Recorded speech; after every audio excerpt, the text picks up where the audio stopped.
욥기가 얼마나 참 신비로운 책인가 하면 그 빅토리아 시대의 그 수필가 토마스 카일라일이라는 분 여러분 잘 아시죠? 이분이 이 욥기라는 책에 대해서 이렇게 얘기를 했어요.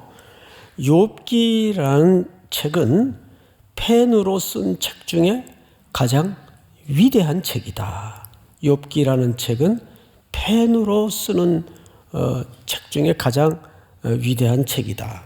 또 세익스피어 영국의 대문호는 욥기를 상처를 입어보지 않으면 흉터를 보고 놀린다 이렇게 썼어요. 상처를 입어보지 않으면 그 흉터를 보고 놀린다는 거예요. 그래서 욥기를 단순히 고난의 문제로 국한시켜 이해를 했던 것 같아요. 그런데 아주 우리나라의 아주 유명한 명문대학의 철학을 강의했던 교수님은 자기 철학 강의 시간에 종종 욥기를 가르치고 인용했다고까지 제가 직접 들은 적이 있습니다. 그래서 욥기를 하나의 철학의 범주로 또 이해하는 경우도 있어요. 그도 그럴 것이 욥기는 굉장히 모호한 백그라운드를 가지고 있습니다. 우선 1절만 봐도 이렇게 돼 있어요. 우스 땅에. 그러면 이 우스 땅이 어디냐? 일단 우스 땅은 학자들의 추정으로 볼 때 이스라엘에서 가운데 요단이 흐르면 저 북쪽에서 동쪽에 어느 민족이 살고 있었는가 하면 에돔이 살고 있었어요. 그 에돔 근처의 어디쯤 되지 않겠는가 추정을 합니다. 이게 확정적인 얘기는 아니에요. 이것도 추정이에요. 우스 땅. 그런데 학자들이 욥이 어디 출신이냐가 중요한 게 아니라는 거예요. 그가 이스라엘에 속한 사람이 아니라는 게 중요한 거예요. 자, 그러면 욥이라는 사람의 이 이름이 말하는 의미는 뭔가? 영어 번역을 보니까, 영어 성경을 보니까 욥이라는 한 사람이 그랬어요. 욥이라는 한 사람이. 그러니까 욥에게 방점을 찍은 겁니까? 어느 한 사람이 강조된 겁니까? 그렇죠. 어느 한 사람이 강조된 거예요. 자, 이게 왜 중요하냐 하면, 그러니까 이 이야기는, 욥이라는 책의 이야기는 욥이라는 어떤 훌륭한 특정인의 삶의 의미를 들여다보고자 하는 책이 아니에요. 보편적인 인간이 마주하는 고난이라는 본질을 통해서 그 고난 넘어 뭘 얘기하고 싶은가? 여기에 세 가지 욥기의 질문이 있어요. 세 가지 질문. 기억하셔야 돼요. 첫 번째, 우리는 어떤 세상에 살고 있는가? 욥기를 통해서 우리는 그걸 하나님께서 드러내는 걸 보셔야 됩니다. 우리는 어떤 세상에 살고 있는가? 자, 이 세상을 일찍이 전도서에서 솔로몬이 뭐라고 정의를 했죠? 세상은 허무하다. 허무하다라는 히브리어 의의를 들여다보면 이거다 하고 잡았는데 남는 게 없더라 그 말이에요. 이 경제적인 개념이에요. 비즈니스 개념이에요. 이거다 하고 잡았는데 살아보니까 남는 게 없더라. 송태근이가 남는 게 없다면 지가 뭐 장사를 해봐서 뭘 해봐서 쥐뿔도 모를 텐데 솔로몬이 그랬다면 그런 줄 알아야 돼요. 예? 살아보니까 그 인생의 모든 정점을 찍었던 인물인데 남는 게 없더래요. 두 번째가 뭐냐면 모순. 야, 살아보니까 인생이 모순이더라. 분명히 1 더하기 1은 2가 나오는 게 우리가 이해하고 암송하고 있는 공식인데 인생은 1 더하기 1은 2가 아니라 마이너스 1도 되더라. 또 내 기대 밖에 5도 나오더라. 그래요, 안 그래요? 그 세 번째 솔로몬이 깨달았던 게 뭐죠? 불확실. 하나님이 장래일을 감추셨다 그랬어요. 어느 구름에 비가 올지 몰라요. 그러니까 남의 집 자녀들 이야기도 함부로 하는 게 아니에요. 자기 자식 가운데 뭐가 나올지 알 게 뭐예요? 그건 모르는 거예요. 그러니까 인생의 경륜이 조금씩 경험이 늘어날수록 사람이 겸손해지는 게 정상이에요. 자신만만해지는 게 아니라, 야, 손에 땀이 있을 때는 그래도 내가 참 자신만만했는데 쇠도 씹어먹을 것 같고 마음만 먹으면 다 이룰 수 있을 것 같았는데 탁 사회라는 현실에 던져져 보니까 되는 게 없잖아요. 예?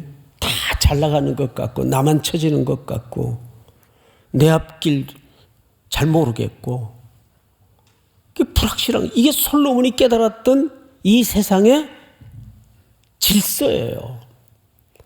그런데 욥은 그걸 가장 극대화시켜서 드러낸 어느 한 사람의 이야기예요. 인류의 이야기고 그냥 인간의 이야기예요. 욥이라는 특정인의 이야기가 아니에요, 여러분.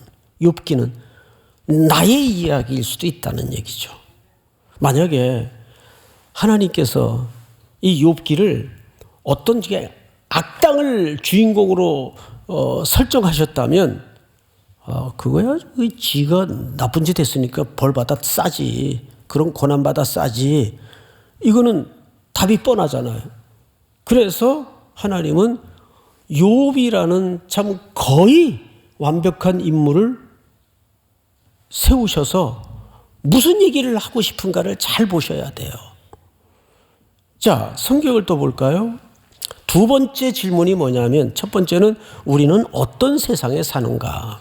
이런 세상에 살고 있단 말이죠. 불이 가득세하고. 제가 한 군데를 읽어 드리겠습니다. 그 유명한 시편인데 아삽의 시예요. 그냥 들어보세요. 하나님이 참으로 이스라엘 중 마음이 정결한 자에게 선을 행하시나 나는 거의 넘어질 뻔하였고, 과거에 자기가 이게 뭔가에 대한 세상에 돌아가는 무질서를 보면서 한때는 하나님 앞에 이런 질문을 할 수밖에 없었다는 이야기를 훗날 하는 겁니다. 나는 거의 넘어질 뻔하였고 나의 걸음이 미끄러질 뻔하였으니 이는 내가 악인의 형통함을 보고 오만한 자를 질투하였음이로다. 그들은 죽을 때에도 고통이 없고 그 힘이 강건하며 사람들이 당하는 고난이 그들에겐 없고 사람들이 당하는 재앙도 그들에겐 없나니 그러므로 교만이 그들의 목걸이요 강포가 그들의 옷이며 살짐으로 그들의 눈이 솟아나며, 살이 쪄가지고 눈이 솟아났다는 얘기. 정말 살떨리는 시적인 표현이죠. 쭉 나와 있어요. 그리고 그들의 소득은 마음의 소음보다 많으며, 1억만 있으면 좋겠는데 하나님 막 10억 주시고 손대는 것마다 대박 나고, 누가 악인은 그러더라는 얘기예요. 악인은 누구는 자빠져도 똥밭에 넘어지고 저 사람은 악당인데 자빠져도 금밭에 넘어지고, 삶이 그렇게 되더라는 거예요. 그래서 실족할 뻔하였대요. 실족할 뻔. 그런데 이 시인이 언제 그걸 깨닫는가 하면, 내가 어쩌면 이를 알까 하여 생각한즉 그것이 내게 심한 고통이 되었더니, 당연하죠. 하나님, 나는 하나님의 백성이고 하나님의 자녀인데 나한테 왜 이러세요? 대체 내가 뭘 잘못했어요? 어쩌면 이를 알까요? 심히 고통이 되었더니 하나님의 성소에 들어갈 때야 그들의 종말을 내가 깨달았나이다. 어디 들어갈 때요? 하나님의 성소. 여러분, 하나님의 성소가 뭐예요? 구약에서 가장 성소의 심장부가 지성소 아니에요? 지성소. 자, 하나님의 면전 앞에서 예수 그리스도의 자비와 그 긍휼을 내가 깨달았을 때야 비로소 이 전말의 의미를 알게 되었다, 그 뜻이에요. 지금 우리는 욥기를 그런 관점에서 이해를 해야 됩니다. 우리가 살고 있는 세상은 어떤 세상인가? 두 번째 질문이 뭐냐면 우리는 어떤 교회를 원하는가? 왜 뜬금없이 교회 얘기를 할까? 여러분, 세상의 교회가 문제가 많아요? 문제가 없어요? 문제가 많죠. 문제가 많죠. 근데 왜 갑자기 교회 얘기를 할까요? 이것은 크리스토퍼 애쉬라는 구약 신학자가 꺼내놓은 질문입니다. 여러분, 하나님께서는 이 땅의 경영과 이 땅의 통치와 하나님의 나라를 어느 공동체를 통해서 경영하시고 만들어 가시길 원하셨습니까? 설계하셨습니까? 교회입니다. 교회가 문제가 많아도 지상교회는 문제가 많을 수밖에 없겠죠. 그러나 가장 궁극적으로 영광스러운 공동체는 또한 어디일 수밖에 없습니까? 교회일 수밖에 없어요. 그래서 예수 그리스도를 교회에 뭘로 두셨습니까? 머리. 결국 하나님의 교회는 머리이신 그리스도의 통치대로 완성될 것을 여러분들이 확신하셔야 됩니다. 이 땅에는 민족을 넘어서 혈통을 넘어서 인종을 넘어서 사상을 넘어서 다 그리스도의 질서와 경영으로 통일될 거예요.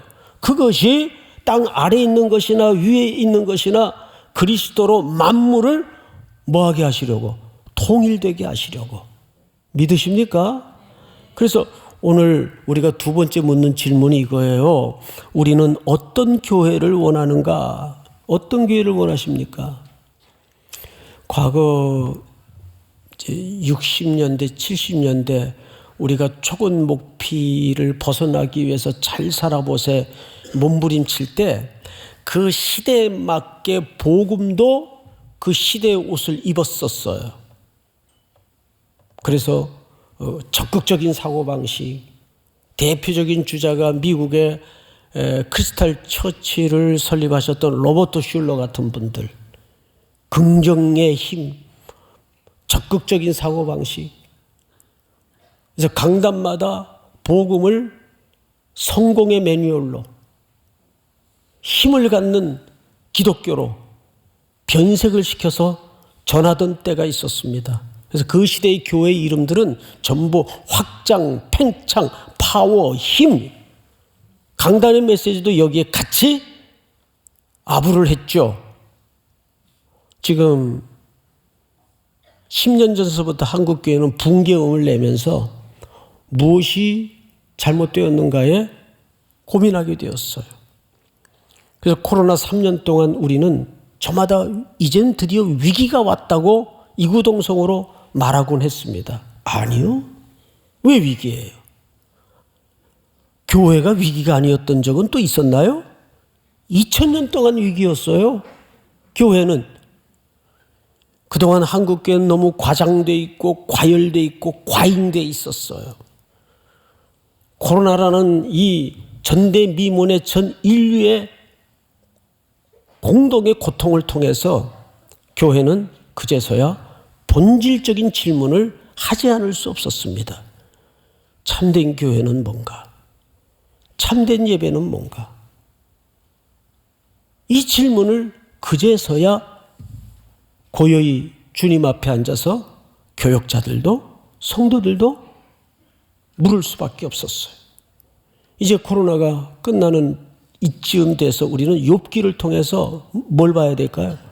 그래서 교회는 어디로 가야 될 것인가?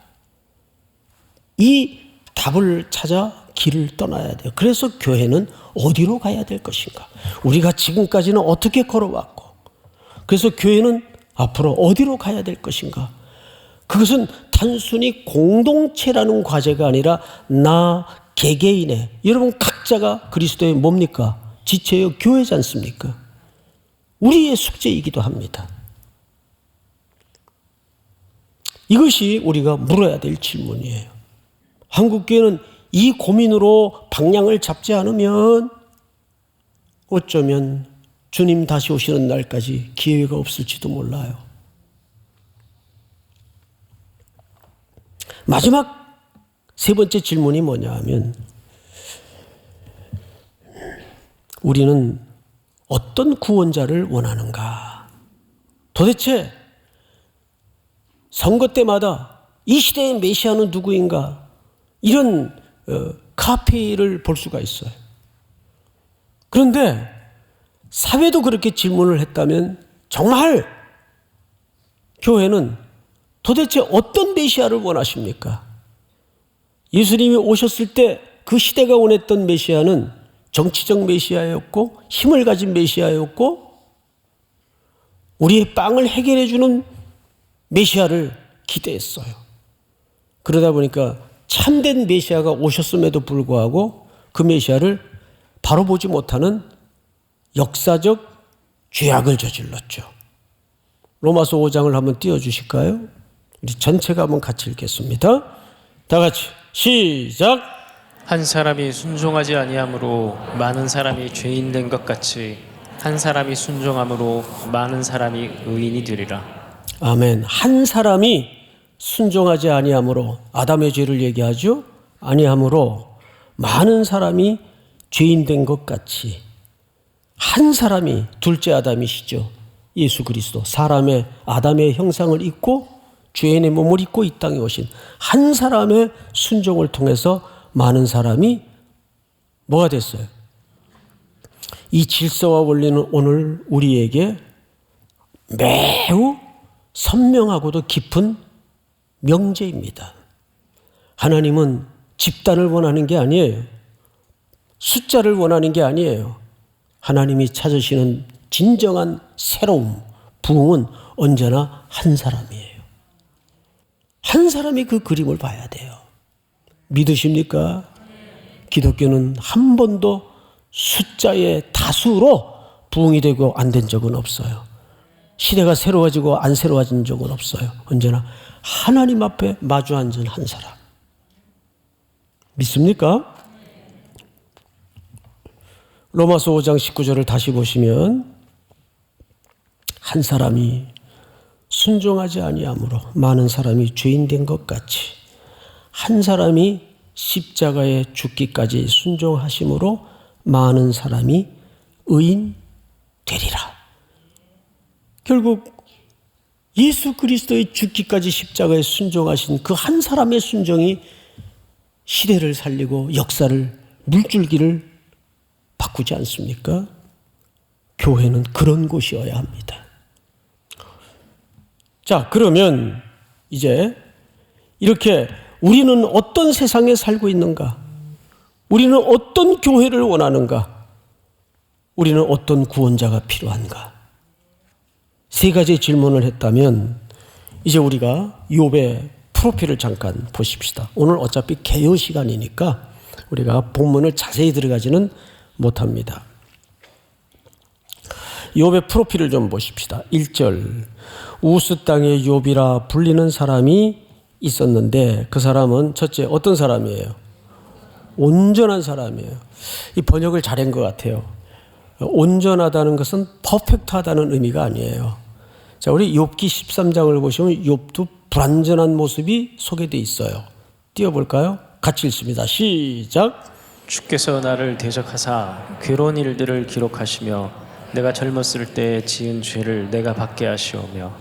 그는 완전한 사람은 아니에요. 여전히 우리처럼 성정이 연약하고 실수하고 죄를 짓는 사람이에요. 근데 여기 온전하다는 말은 그것과는 조금 다른 의미입니다. 자, 성경을 또 볼까요? 그 다음에 정직하여 하나님을 경외하며 악에서 떠난 자라. 굉장히 종교적 차원에서도 신앙심이 아주 탁월한 사람이에요. 온전하고 정직하고 하나님을 경외하고 악에서 떠났어요. 게다가 3절을 보니까 2절을 보니까 그에게 아들이 몇입니까? 일곱이 일곱. 여러분, 성경에서 이 숫자로 말하는 신학의 이 장르가 있습니다. 7은 언제나 완전수예요. 그래서 히브리 사람들은 이 7을 얘기할 때 어떤 비교를 잘합니다. 예를 들어서 룻기 4장을 좀 띄워주실까요? 이렇게 돼 있어요. 이는 네 생명의 회복자이며 네 노년의 봉양자라. 이방 며느리 룻이 보아스와 결혼을 해서 생명을 낳죠. 그리고 그 생명을 누구 품에 안겨줍니까? 어머니 나오미의 품에 안겨줘요. 그 보니까 네 노년의 봉양자라 곧 너를 사랑하며 7 아들보다 귀한 네 며느리가 낳은 자로다. 여기 뭘로 비교하죠? 7 아들. 그러니까 히브리 사람들은 7 아들은 그냥 요즘 가장 좀 촌스러운 말이긴 한데 그보다 또 좋은 표현은 없어요. 대박. 예? 대박이다 그 말이에요. 7 아들이라는 의미는 대박보다 더 나은 게 있겠냐? 이렇게 비교를 할 때, 그러니까 욥에게 7 아들이 있었어요. 딸은요 3명이에요. 딸은 3명. 합이 10명인데 다 완전한 숫자적 신학의 의미를 갖고 있습니다. 3은 누구의 숫자입니까? 3이 하나님의 숫자예요. 3은. 그러니까 7 아들에 딸 3세. 합이 10남매예요. 다복해요. 그뿐이겠어요? 3절을 보세요. 그의 소유물은 양이 7,000마리요 낙타가 3,000마리요 소가 500껭이요 암나귀가 500마리며 종도 이 많은 목축을 경영하려면 셀 수 없이 많았겠죠. 종도 많이 있었으니 이 사람은 동방 사람 중에 가장 훌륭한 자라. 이런 캐릭터를 요즘 우리 청년들이 사케. 예? 사케가 뭐의 준말인지는 아시죠? 예, 사기 캐릭터. 이게 불가능한 캐릭터다 그 말이에요. 근데 이런 사람에게 무시무시한 이제 고난의 폭풍이 닥칠 겁니다. 그래서 그 고난이라는 주제는 인류 보편적 본질이에요. 의인도 겪는 것이고 악당도 겪는 것이에요. 이 고난이라는 툴을 통해서 하나님은 뭘 드러내기를 원하시는가? 이제 다음 시간에 이 부분을 여러분들과 본격적으로 나눌 겁니다. 우리는 여기서 한 가지, 오늘 말씀의 제목이 뭐죠? 인과관계입니다. 자, 이걸 잘 듣고 가셔야 돼요. 이제부터 욥이 겪는 그 상상할 수 없는 고통과 고난은 욥과 직접적인 욥의 현실과 인과관계가 있어요, 없어요? 없어요. 오로지 천상의 하나님과 또 하나님의 아들들과 그리고 사탄의 대화를 통해서 욥에게 가해지는 고통들이에요. 인과관계가 있어요, 없어요? 없어요. 실제 우리가 겪는 현실도 보면 왜 내게 이런 고통이 겹겹이 부딪히는 걸까? 이해할 수 없는 고난들이 얼마나 많아요. 야, 네가 까닭없이 하나님이 너한테 이런 고통을 줄 리가 없잖아. 근데 실질적으로 욥이 당했던 고난은 아무 욥과는 현실적인 관계가 없어요. 과연 이 과정을 통해서 하나님은 고난의 문제를 훨씬 뛰어넘는 어떤 근본적인 피조물의 문제를 우리에게 드러낼 겁니다. 다음 시간에.